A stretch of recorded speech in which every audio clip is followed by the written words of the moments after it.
उसका ये आज 6वां दिन अर्थात अंतिम दिवस है।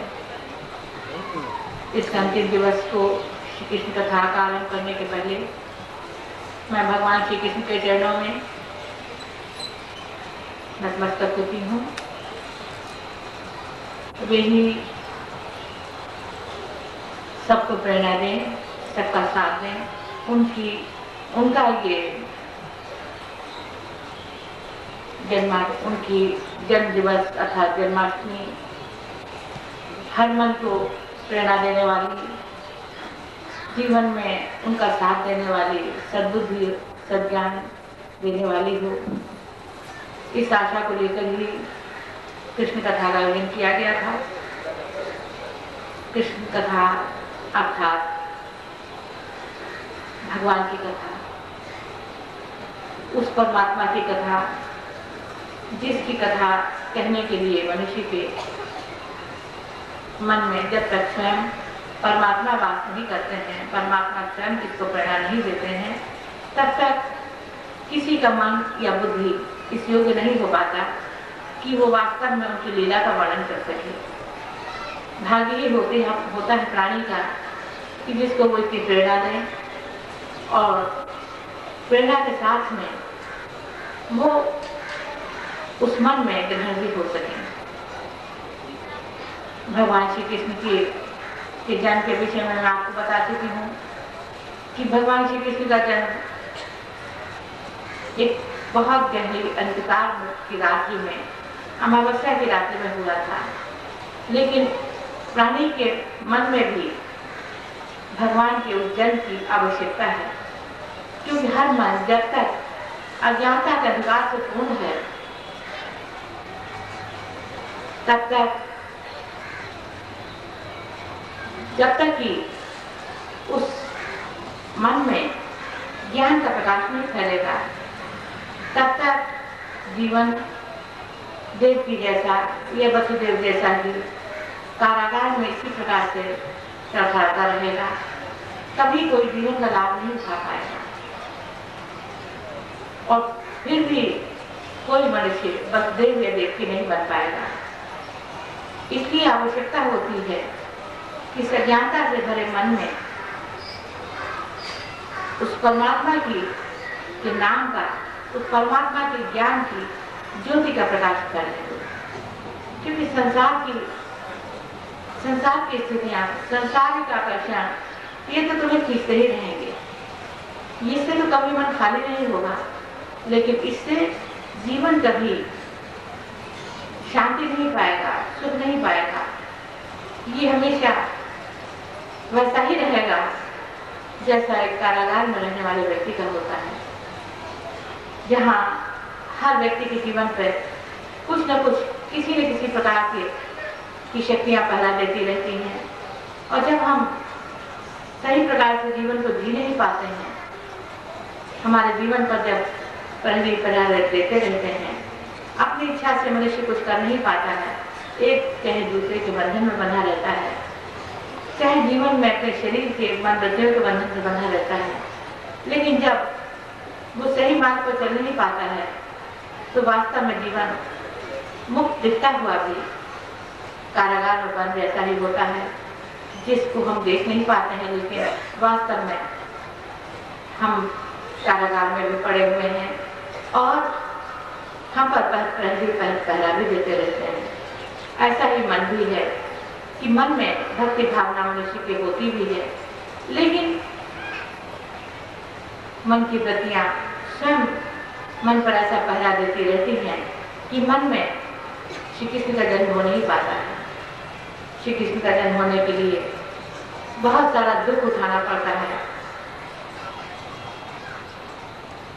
जब मनुष्य इस योग्य हो जाता है कि वो सारा दुख उठा सकता है, फिर भी कृष्ण को पाने के लिए उत्सुक रहता है, सब कृष्ण रहते हैं। देवकी के 7 पुत्रों का पैदा होकर मारा जाना ये दिखाता है कि उन्होंने कितनी कठिन भौतिक जीवन में भी कितना कठिन जीवन पाया, तब जाकर उन्हें एक कृष्ण जैसा पुत्र प्राप्त हुआ।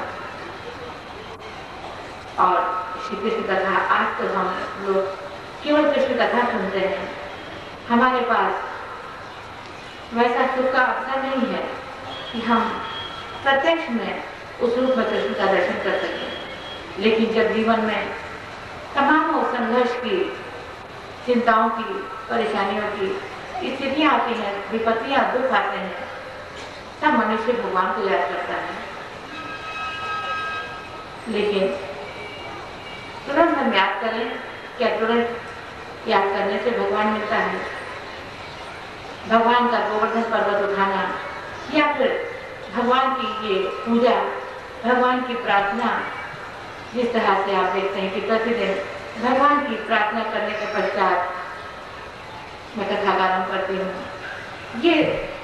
ये सीखने योग्य होता है कि मनुष्य को हमेशा ही कोई भी शुभ कार्य करने के पहले और वैसे भी जीवन का आरंभ करने के पहले, प्रातःकाल होते समय, दैनिक दिनचर्या का आरंभ करने के पहले पहला प्रणाम मैंने आपसे कहा था कि भगवान को करना चाहिए। यद्यपि ये कृष्ण कथा है, भगवान की ही कथा का समय है, किसी दैनिक दिनचर्या का नहीं है, किसी भौतिक जीवन के आमोद प्रमोद का नहीं है, फिर भी भगवान का स्मरण करना सबसे पहले आवश्यक होता है। क्योंकि हम जिस संसार में जिस कार्य को लेकर आगे बढ़ते हैं, वो समय भी ऐसा ही समय होता है जब मनुष्य पर कोई स्थिति मनुष्य के जीवन में सामने आ सकती है।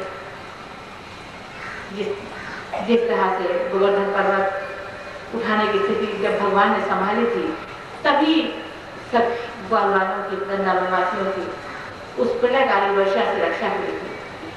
स्थिति थी एक दैवी प्रकोप की, अर्थात इंद्र के क्रोध की।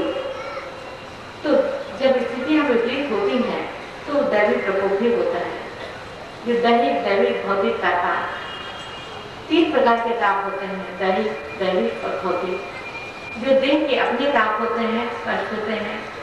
दैविक जो देवताओं के द्वारा, प्रकृति के द्वारा कष्ट होता है। जो भौतिक यानी संसार के, भौतिक जगत के लोगों के द्वारा संसार से भी कष्ट होता है।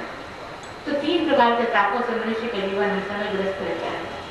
और इन तीनों प्रकार के तापों से मुक्ति के लिए साधन है केवल ईश्वर का नाम, ईश्वर का चिंतन, ईश्वर की पूजा, ईश्वर की भक्ति।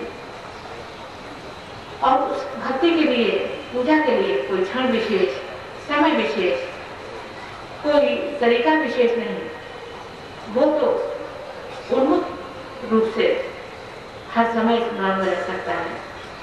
लेकिन भजन पूजन का, प्रार्थना का विधान इसीलिए रखा गया कि कम से कम हम अगर एक भजन को भी गाते हैं तो ये भजन, मैंने आपको जैसा बताया, नाम भजना, नाम का खूब अंदर ही अंदर हम स्मरण करते हुए भजे या मुंह से भजे। लेकिन भजन में जब कुछ संगीत की लय होती है तब उसमें सुख मिलता है, आनंद आता है, मन रम जाता है और मन चित्त इधर नहीं भागता है, क्योंकि उसी में लीन हो जाता है।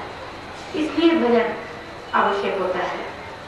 तो जब भजन होता है तो भजन के द्वारा भी भजन वही होता है कि जो ईश्वर के से प्रार्थना के रूप में होता है, जिसे ईश्वर की प्रार्थना के रूप में किसी न किसी प्रकार से गाया जाता है, जिससे ईश्वर को पुकारा जाता है। मेरा ये भजन भी कि हे कृष्ण मुरारी आ जाओ, गोवर्धन धारी आ जाओ, ये भी एक वही पुकार है जो कहती है कि अब समय, जब आज के युग में मनुष्य के जीवन में हर समय विपत्ति का रहता है, कौन किस समय किस विपत्ति में पड़कर कहाँ क्या उसके जीवन में स्थिति आ जाए कोई नहीं जानता। क्योंकि हम हर स्थितियों के बीच में देखते हैं कि हर मनुष्य, जीव जंतु, हर प्राणी असुरक्षित तो है, कोई उसका सुरक्षा करने वाला देखा जाए तो नहीं है। प्राणी ही प्राणी की सुरक्षा कर सकता है, लेकिन प्राणी ही अगर प्राणी का वध करने लगे, प्राणी ही प्राणी पर आक्रामक होने लगे, तो फिर भला क्या स्थिति हो सकती है? कौन किसकी रक्षा की बात कर सकता है कि कोई किसी की रक्षा भी करेगा? अगर देखा जाए तो आज किसी रिश्ते में भी ऐसा विश्वास नहीं है कि कहें कि रिश्ते एक दूसरे की रक्षा करते हैं। रिश्ते भी नहीं करते हैं। रिश्ते करते होते तो फिर परिवारों में जो हत्याएं हो जाती हैं, परिवारों में जिस तरह से स्त्रियां मार दी जाती हैं, कभी परिवार के संबंधियों के द्वारा, बड़ों के द्वारा, कभी अपने पतियों के द्वारा ही, परिवार में जिस तरह से जो कुछ होता है, या जैसे मैंने कल आपको बताया था कि जो अवांछनीय संतान होती है, जिसकी कामना जिन बच्चों की नहीं होती है, उनको इसलिए कि वो हमारी जरूरत नहीं है, या सामाजिक कुछ ऐसी स्थिति है कि हम उन बच्चों को नाम नहीं दे सकते हैं, तो बच्चे तक माँ बाप के द्वारा मार के फेंक दिए जाते हैं। तो आज भला कौन किससे आशा कर सकता है कि आज के समाज में कोई कहीं सुरक्षित भी है, कोई कहीं सुरक्षित नहीं है। लेकिन अगर हमें सुरक्षा चाहिए तो हमें एक परमात्मा ही ऐसा है, इसलिए उसे पुकारना चाहिए। ये गोवर्धन की उठाने की स्थिति एक स्थिति तो है, लेकिन ये स्थिति बहुत सारी बातें बताती है। ये स्थिति वही बताती है कि एक ईश्वर ही ऐसा है कि जो हर विपत्ति के बीच में, क्योंकि प्रलयकाली वर्षा एक विपत्ति है, ये विपत्ति क्या उस समय आई कि आज नहीं आ सकती है, या किसी और दिन नहीं आ सकती है। ये विपत्ति भी तो संसार में जगह जगह पर आती रहती है।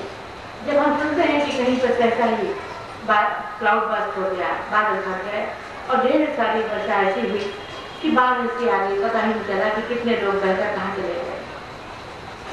तो ये प्रलयकारी वर्षा हो या एक ऐसा ही प्रकट हो जाने वाली अग्नि का रूप हो जिसमें बहुत सारे लोग मर जाते हैं, या आने वाले तूफानों का रूप हो, ये सारी स्थितियाँ एक ऐसी स्थितियाँ हैं जिन सारी स्थितियों के बीच में प्राणी असुरक्षित हो जाता है। और उन सारी असुरक्षा वाली स्थितियों के बीच में भी हम अगर उस एक गोवर्धनधारी की पुकार करते रहे तो वो हमारे ऊपर छाया करके खड़ा हो जाता है। हम उसके उस वरद हस्त को, कृपामय हस्त को हर स्थान पर अनुभव कर सकते हैं। इसलिए हमें मुक्त मन से, बिना संकोच के जब प्रार्थना होती है, मुक्त मन से सभी को प्रार्थना करना चाहिए, क्योंकि ये विपत्ति किसी एक जीवन पर नहीं आती है, हर जीवन पर आ सकती है। और जब विपत्ति आती है तो हर जीवन विपत्ति में फंस जाता है। लेकिन आज के समय में हम भजन गाते हुए भी शर्माते हैं, मुँह से भगवान की पुकार निकलना बड़ा कठिन हो जाता है। लगता है लोग क्या कहेंगे कि हम भजन गा रहे हैं। हम जैसे समाज में रहते हैं, सब लगता है वो इतना बड़ा सभ्य समाज है, इतना बड़ा आधुनिक समाज है, इस बीच में फिल्मी गाने गाओ तो ठीक है। लेकिन ये भजन का क्या मतलब है कि लोग क्या कहेंगे कि अरे हमारे बच्चे या हमारे पति या हमारी पत्नी ने भजन गाना शुरू कर दिया। बड़ी पुरानी, बड़ी गंवारपन की बात लगती है। इसलिए हम छिपते हुए भगवान को प्रणाम करते हैं, छिपते हुए मस्तक नवाते हैं, न खुल के प्रणाम कर पाते हैं भगवान को, न खुल के मस्तक नवा पाते हैं। सबको प्रणाम कर लेते हैं, सबको मस्तक नवा लेते हैं, सबके चरण छू लेते हैं, लेकिन उस परमात्मा के चरण छूने में मनुष्य अपने आप को आधुनिकता से गिरा हुआ मानता है।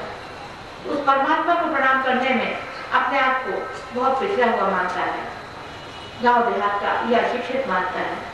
इसी तरह से भजन गाने का जब समय होता है तो किसी के भी मुख से भजन के बोल नहीं फूटते हैं, इसीलिए क्योंकि शायद शर्म आती है। लेकिन सच तो ये है कि अगर ये विपत्ति, अगर तुमने भगवान को पुकारा ही नहीं है, तो फिर अगर विपत्ति आती है या आएगी, तब तुमने तो गोवर्धनधारी को पुकारा ही नहीं है, तुमने तो कृष्ण मुरारी को पुकारा ही नहीं है, फिर उस समय तुम्हारी रक्षा करने कौन आएगा?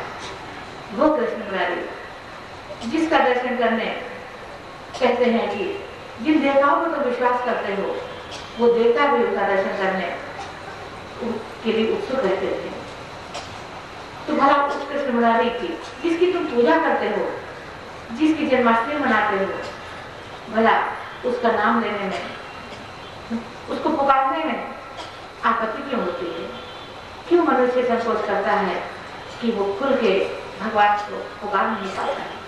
मालूम है, मैंने द्रौपदी की कथा भी आपको सुनाई थी कि द्रौपदी ने भी जब तक जो इतनी बड़ी भक्त थी भगवान श्री कृष्ण की, उसने भी जब तक स्वयं श्री कृष्ण को नहीं पुकारा तब तक श्री कृष्ण उसकी रक्षा करने नहीं आए थे।